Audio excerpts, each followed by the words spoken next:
Welcome, friends. This is the A Course in Miracles Palm Beach Study Group for Thursday, August 12th, 2021. We are on Chapter 5, Section 3 in the text.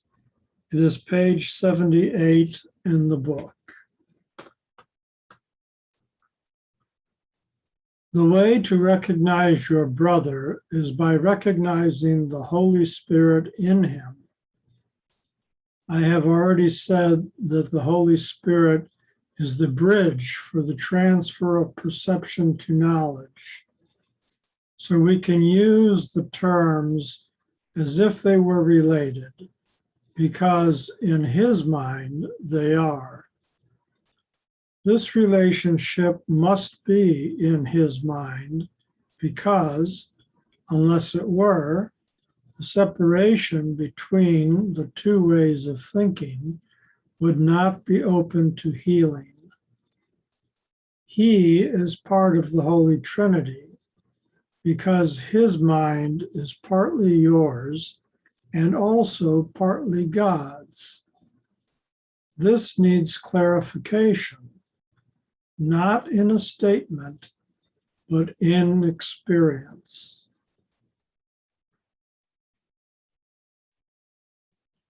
So to go over that, we recognize our brother by recognizing the Holy Spirit in him. And Holy Spirit is the bridge for the transfer of perception, which is ego, to knowledge, which is God. So, Holy Spirit is that bridge between ego and God. This relationship must be in his mind, in the Holy Spirit's mind, because unless it were, separation between the two ways of thinking would not be open to healing.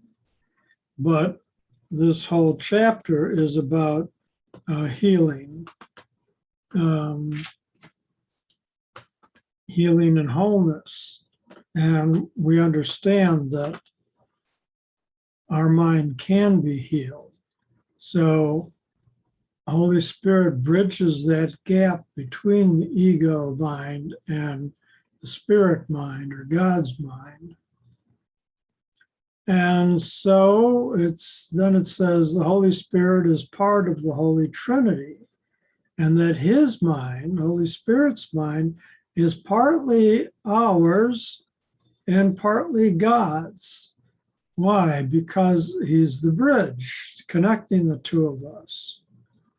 And then it says this needs clarification, but then it says it must be clarified in experience.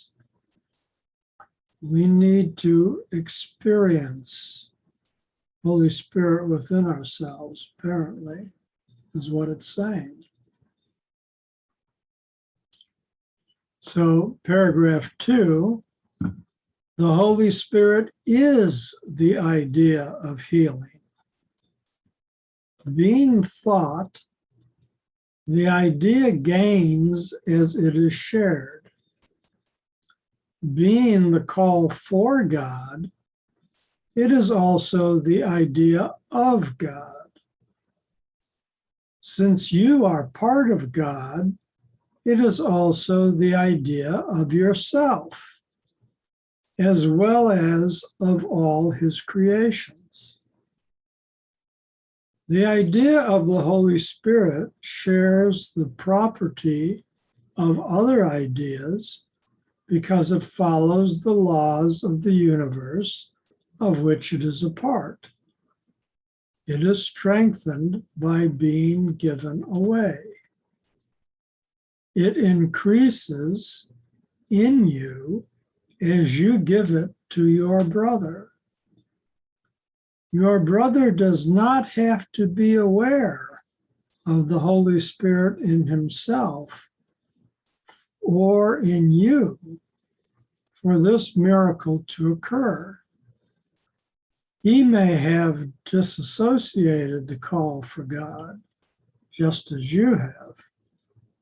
This dissociation is healed in both of you as you become aware of the call for God in him and thus acknowledge its being.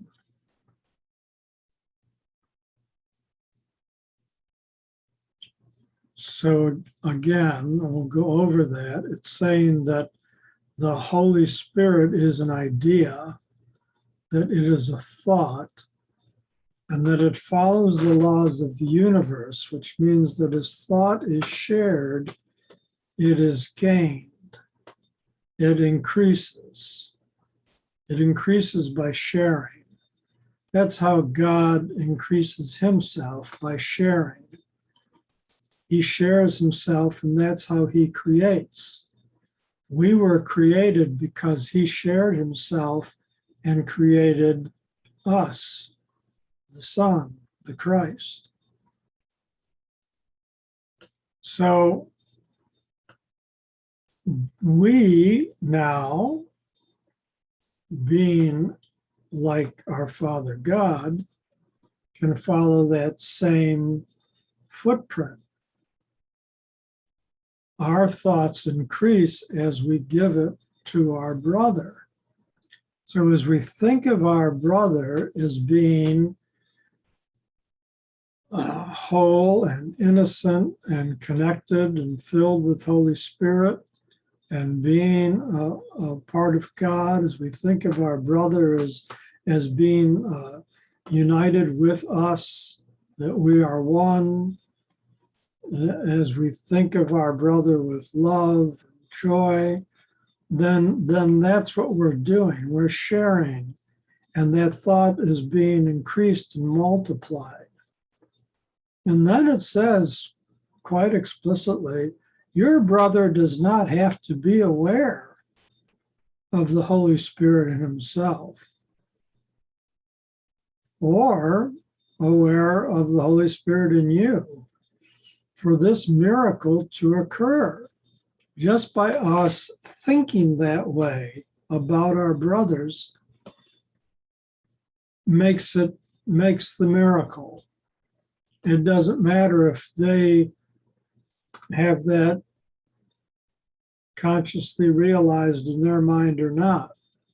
They will eventually, partly because of our sharing that thought with them. In thought, in mind. All mind is connected. There's really no separation. So the dissociation is healed in both of you as you become aware of the call for God in him and in you, and thus acknowledge its being. Are there any thoughts or comments? Yes, David.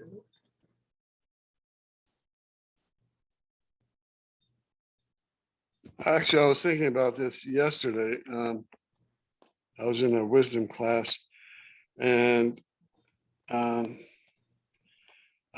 can heal. This is a saying here that I can heal.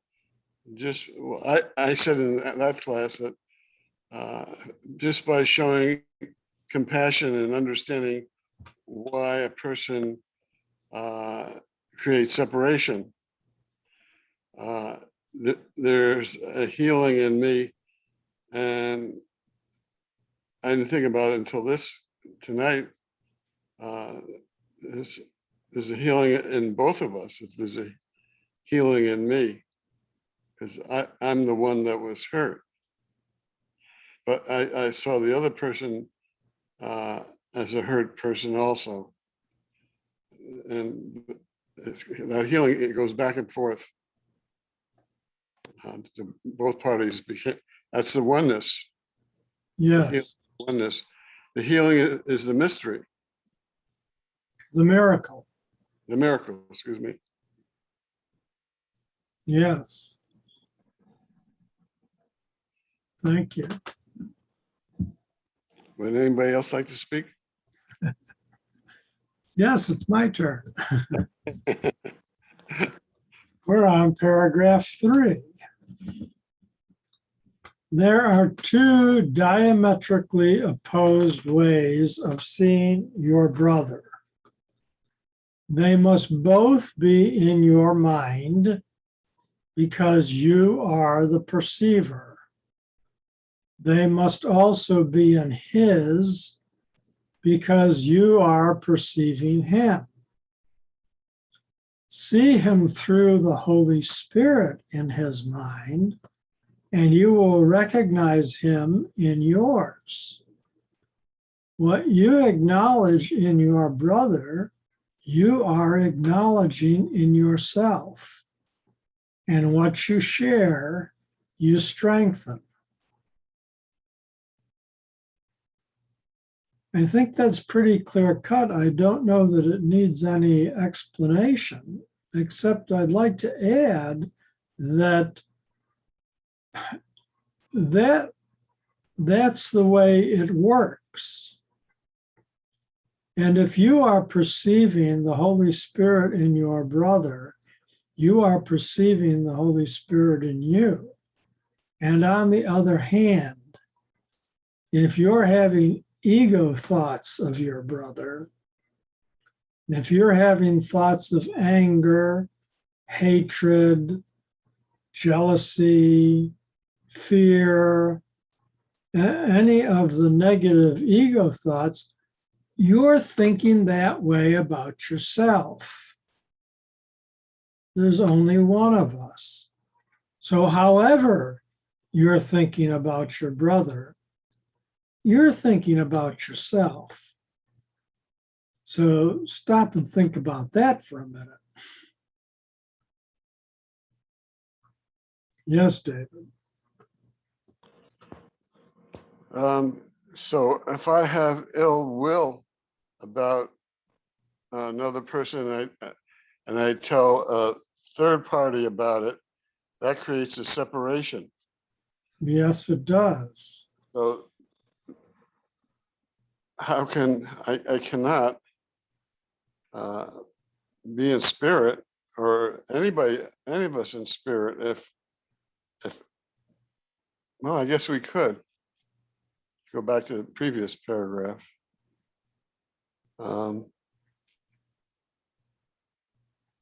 You just have to love each other and not say anything bad about each other, and it kind of all falls into place. Yeah, so again, the idea is that if you're having negative thoughts toward anybody, you're really having those thoughts toward yourself.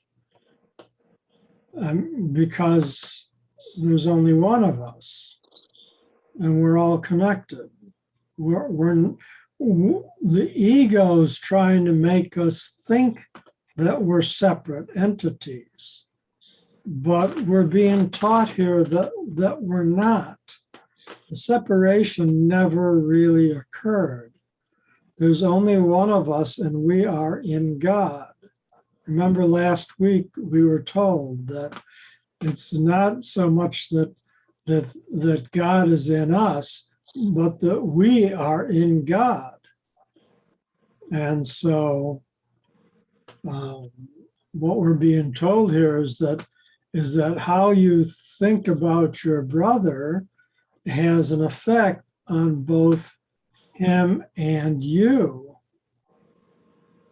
And so far, they've been saying that we need to think with Holy Spirit in regards to our brother. But what I'm adding here is that it works the other way too. You're thinking ego thoughts about your brother. So it's like, it's karma. Whatever you do comes back on you. And that's what it is. Whatever you do comes back on you. So you have negative thoughts up for anybody else, that's coming back on you. even if you don't realize it, but it is. It's having an effect on your psyche. Whereas if you're only having good and loving spiritual thoughts about your brother, that's coming back on you too. And that's where the miracle is, because that's where the healing happens then.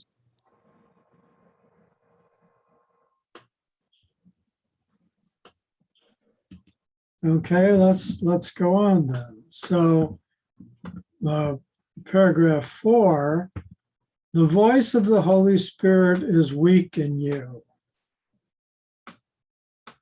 That is why you must share it. It must be increased in strength before you can hear it. It is impossible to hear it in yourself while it is so weak in your mind. It is not weak in itself, but it is limited by your unwillingness to hear it. If you make the mistake of looking for Holy Spirit in yourself alone, your thoughts will frighten you, because by adopting the ego's viewpoint, you are undertaking an ego alien journey with the ego as guide. This is bound to produce fear. So let me comment on this. First of all, remember that A Course in Miracles was first given to Helen Schuckman. And at the time, this was all directly being spoken to her. And at the time, she was very much in the ego, and so what he's saying is, the voice of the Holy Spirit is weak in you. He was talking to Helen, that weak in you, but Helen's representative of all of us who are trapped in the ego. So hopefully some of us are not as trapped in the ego as we used to be, which is evident because we're here studying this. So, but nonetheless, we have not transcended into pure enlightenment either. So we're still on the journey. So weak is a relative term. We are stronger than we used to be, but we're still weak in comparison to the complete healing. So take that, put yourself in there where you belong. The voice of Holy Spirit is weak in you, but then it's saying that's why you must share it, because remember, we were just told that by sharing it, we increase it. So the more we think of other people as being children of God, as being equal unto ourselves, of being one with us, the more we think of other people as having the Holy Spirit indwelling within them, then the stronger we're going to become, because we're increasing that thought. And then it says it must be increased in strength before you can hear it. Once you get strong enough, you can hear it. And that's our goal. It's impossible to hear it in yourself while it is so weak in your mind. Hopefully, some of us have already begun hearing the voice of Spirit in our mind, and we're not as weak as we used to be. But then it says, sentence 6, if you make the mistake of looking for Holy Spirit in yourself alone, well, that's not going to work. That's going to frighten you, because if you do that, you're still playing ego's game, because it's not us alone. It's not like me. Oh, I'm the saint, but all of those others are sinners. No, that's ego talking. That's not Holy Spirit. Holy Spirit's saying you are a saint, and so is everybody else. Whether they know it or not, the important thing is that we know it and that we think that way. Any questions, comments? Here, It's a practice. yeah, it is. And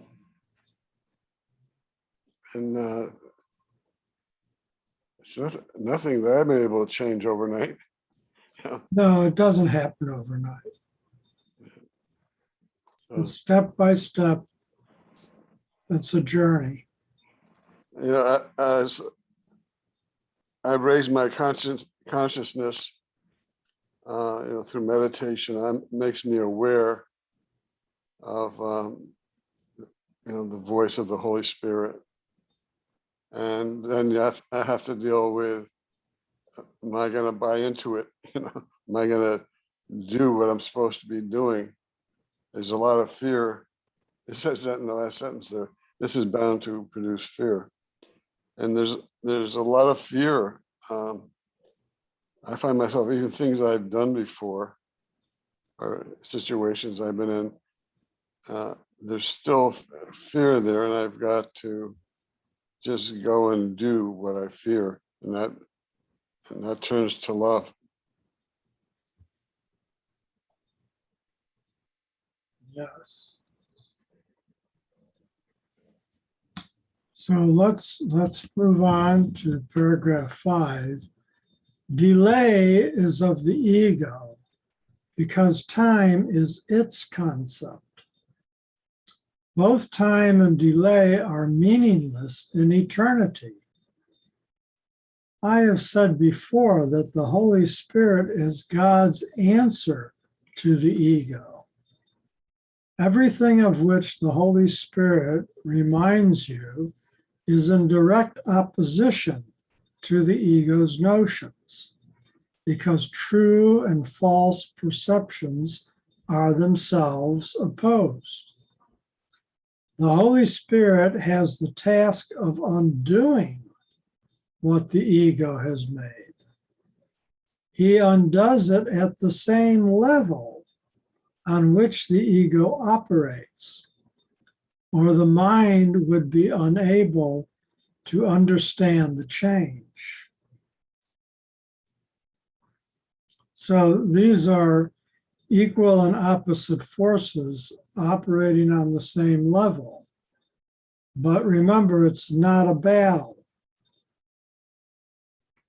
Holy Spirit is not fighting with the ego. Holy Spirit is simply shedding light upon the ego. And the more light that is shown upon the ego, the more the ego disappears. It dissipates. It's going into a dark room with a flashlight, and then the light increases a little bit more, like you've got a dimmer switch on the wall. You put it on off and you slowly raise it, and it gets brighter and brighter and brighter. And when it's at full illumination, the darkness is gone, because the darkness wasn't real and it wasn't really there in the first place. And that's what's happening with ego. So Holy Spirit has the task of undoing what the ego has made. It's not fighting with it, it's just undoing it.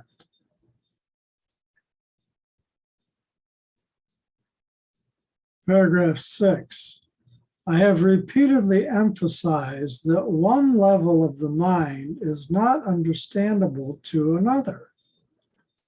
So it is with the ego and the Holy Spirit, with time and eternity. Eternity is an idea of God. So the Holy Spirit understands it perfectly. Time is a belief of the ego.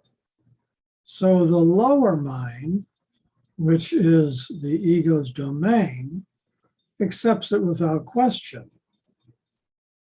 The only aspect of time that is eternal is now.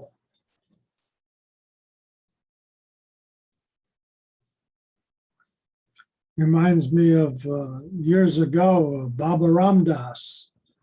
Don't think about the past, just don't think about the future, just be here now. And we've had many sages and holy men express that idea of being in the now.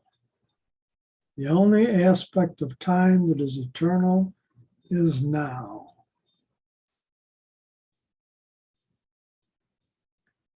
The Holy Spirit is the mediator between the interpretations of the ego and the knowledge of the Spirit.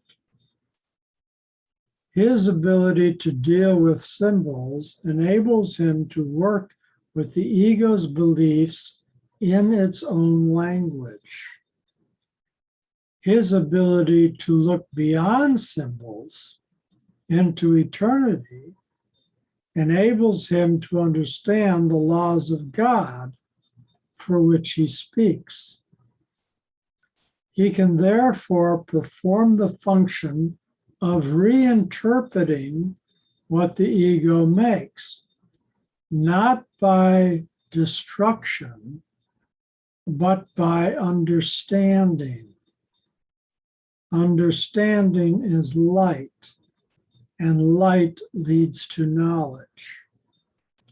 The Holy Spirit is in light because he is in you who are light. But you yourself do not know this. It is therefore the task of the Holy Spirit to reinterpret you on behalf of God.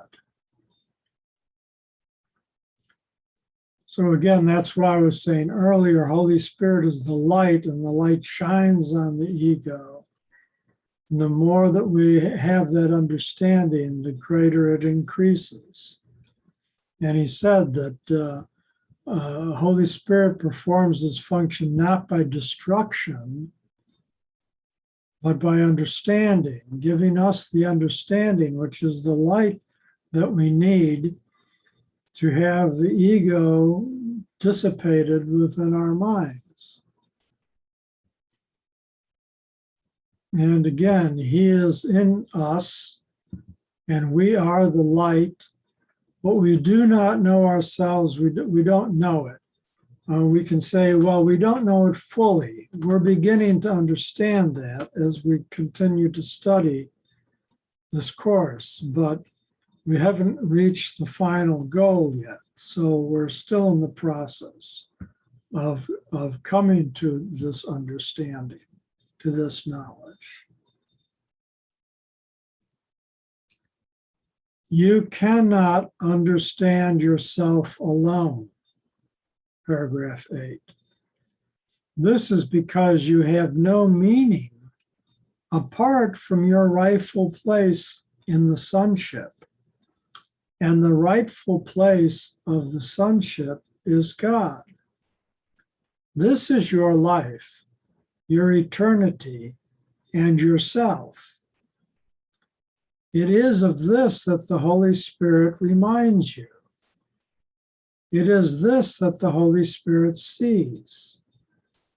This vision frightens the ego because it is so calm. Peace is the ego's greatest enemy because, according to its interpretation of reality, war is the guarantee of its survival. The ego becomes strong in strife. If you believe there is strife, you will react viciously because the idea of danger has entered your mind. The idea itself is an appeal to the ego. The Holy Spirit is as vigilant as the ego to the call of danger, opposing it with his strength, just as the ego welcomes it. The Holy Spirit counters this welcome by welcoming peace. Eternity and peace are as closely related as are time and war. Any thoughts and comments?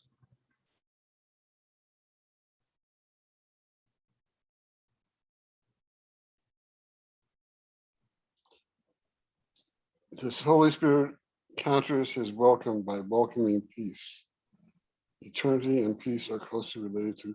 What's that last sentence? Eternity and peace are as closely related as time and war. Eternity. Oh, so eternity and peace is the Holy Spirit. Time and war is ego. Correct. Okay. Took me a second. Yesterday, I had a conversation with a repairman who came to the house, and I could tell he was feeling uncomfortable because he was a different skin color than me. And he says to me,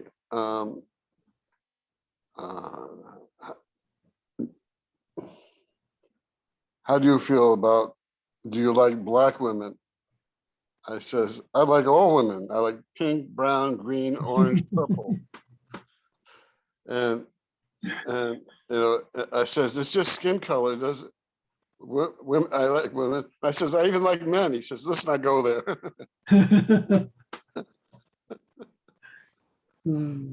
was trying to, you know, let him know that I liked everybody and that Right.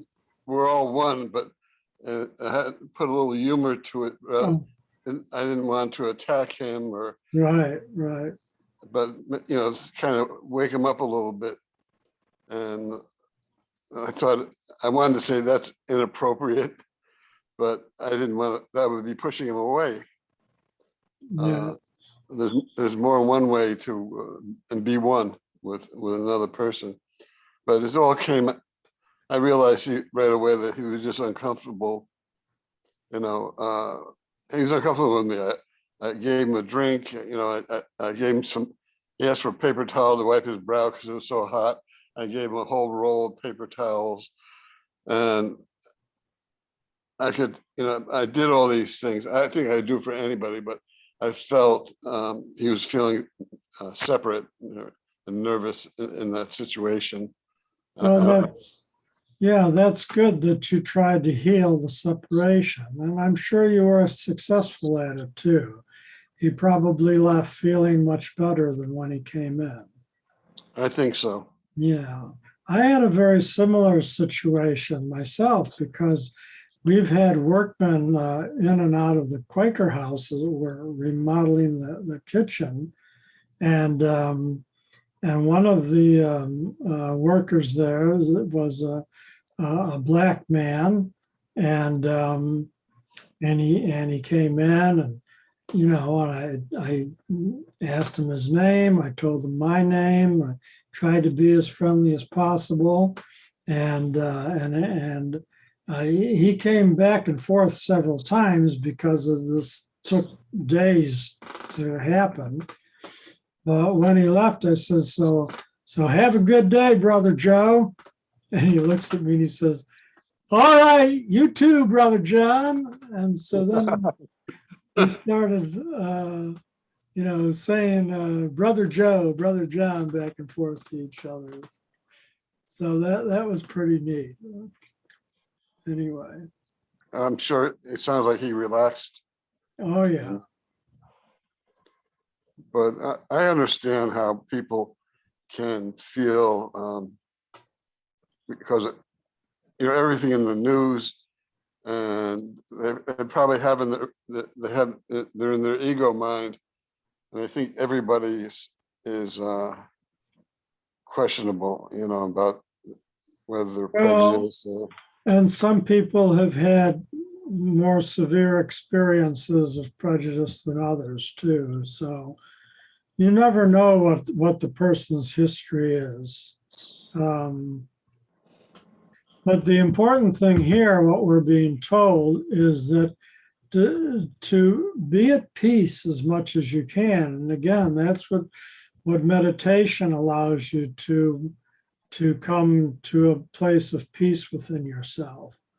So let's remember that the Holy Spirit is a symbol of peace, and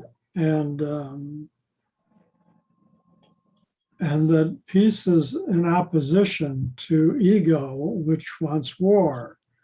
So as peaceful as we can be with ourselves and with others, the better off we'll be in our relationship with God.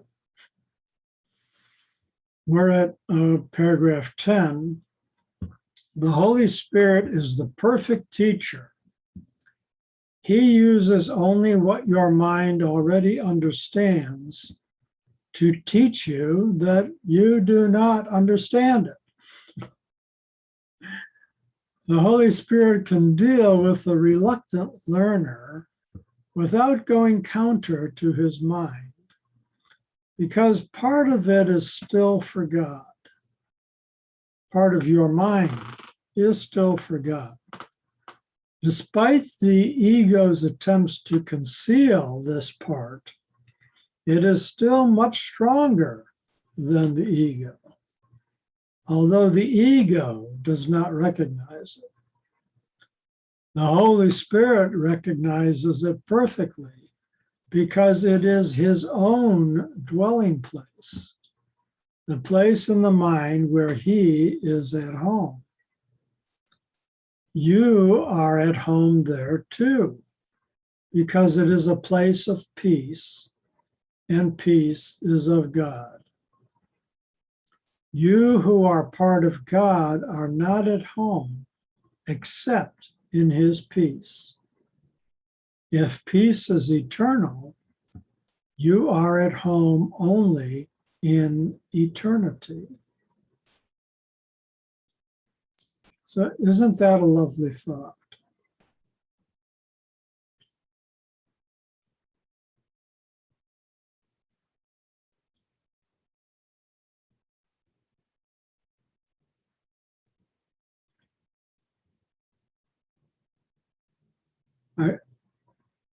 Did you want to speak, David? I like that. Yes. Yes. I was thinking about, I don't know, it was earlier, and when it's talked of war, people go to war and they come back with no peace. They fight for peace and they come back and they're not peaceful. I don't know if it's their soul or what part of them, their Holy Spirit isn't peaceful. They feel people are traumatized by war, whether you're a soldier, a civilian, whatever side you're on. It's and that's what ego does. Ego just wants to perpetrate war, and so it's very traumatizing. And that's that's one of the things that makes it so difficult for a lot of people trying to find peace in this world. And there's the saying that let peace begin with me. That in order for there to be peace in the world, we must find peace within ourselves. But how can people who've been at war and killed and see their friends be killed, especially a sensitive person? I think we're all sensitive, but to different degrees. But how can they function in the world. And, it's almost like it's okay to be violent and not be kind to other people. That's what we're taught in war. You just refuse to participate. It's starting to sound like a Quaker. Yes, it is. Quakers are, known for being conscientious objectors. They said, no, I'm not going to do it. If every soldier in the world came to the conclusion that they would not fight, that they were just going AWOL, nope, sorry, not going to do this anymore, there would be no war. I have a Facebook friend who was in war and is a war hero. And a couple of years ago, I went out to dinner with him. We talked, and he defended himself, and so I just listened to him. But I'm starting to see his comments on Facebook are starting to soften up. So he's showing more love to people, and he used to argue with them. So people can change. Yes, that's what we're doing. We're changing, and we can help him change by thinking of him with love, by sending love and peace to him, by the thoughts that we think increase, thinking those positive thoughts and sending them to these people will help change the situation. I firmly believe that, the time will come in the evolution of humanity where there is war no more, where we've evolved enough spiritually as the human race that we will not subjugate ourselves to fighting and warfare to resolve differences or to increase our wealth or to extend our will over others.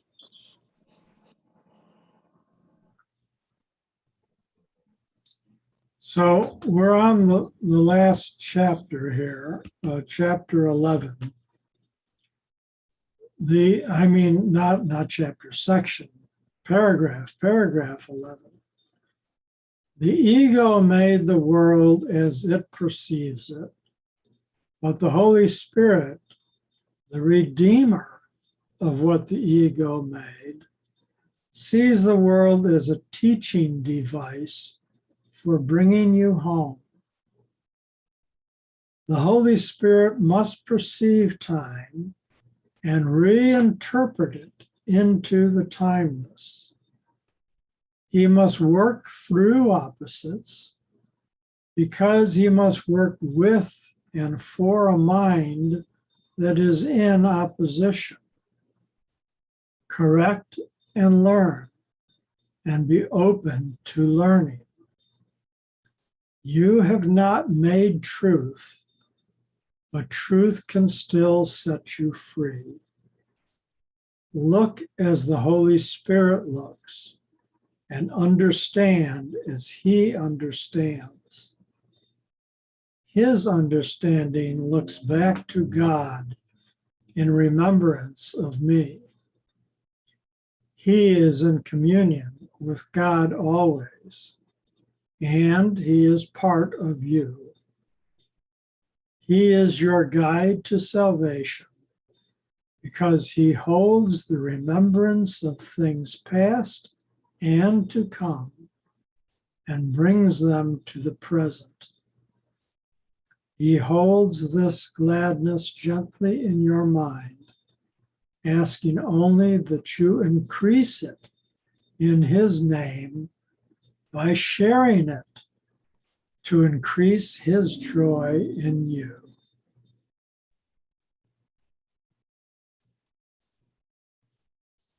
And thus we have reached the end of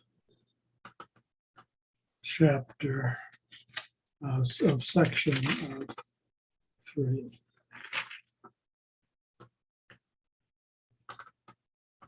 So I think our main lesson for tonight is understand that the Holy Spirit is within our mind, that he's guiding us towards eternity, towards heaven, towards God, towards peace, towards joy, and that we can help in the healing our mind by thinking of other people in positive spiritual ways, thinking of other people as being brothers and sisters and children, that we're all children of God, thinking in terms of love and forgiveness, compassion, in terms of peace, and that as we do this, it's not something that's like, oh, you have a thought and then automatically you see it multiplied 1,000 times, and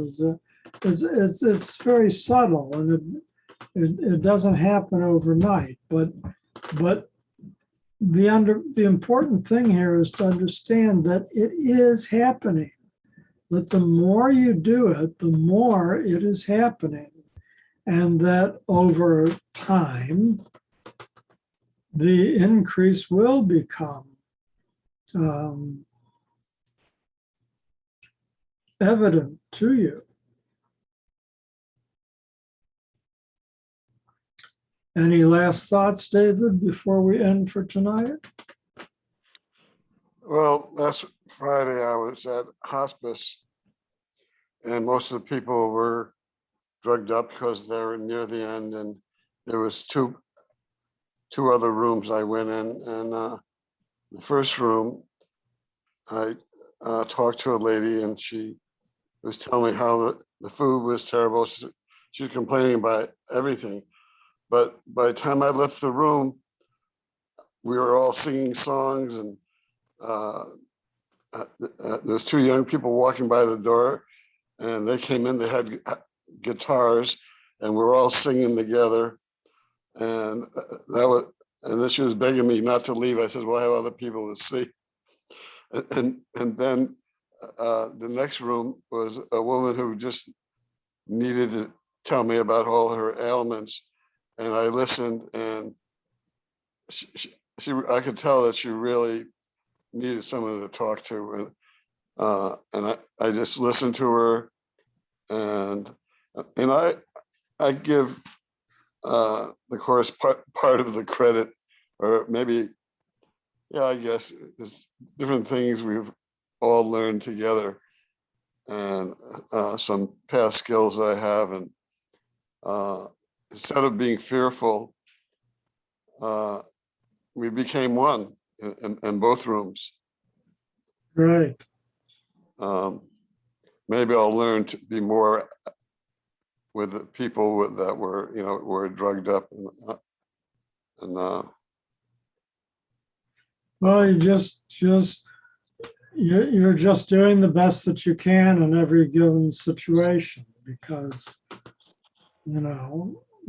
that's really all you can do. So, but that's great that you're volunteering at hospice and working with these people, and that you're taking the positive attitude that you are to them, and sharing it with them. You're definitely on the right course, and you can believe that you are helping them a great deal in their own transition.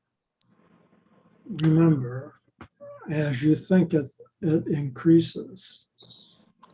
it's funny. I hadn't been there in a while, and I felt fearful. And I said, I remember the first time I came, I felt fearful, but I just walked in and tried to do the best I can.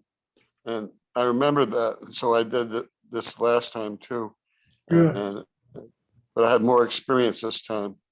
Right. And so it was a little bit easier. Right. But we are one, and we have to be there for each other. We are. So thank you for participating this evening. We're going to end now. Let's have a moment of silence, please.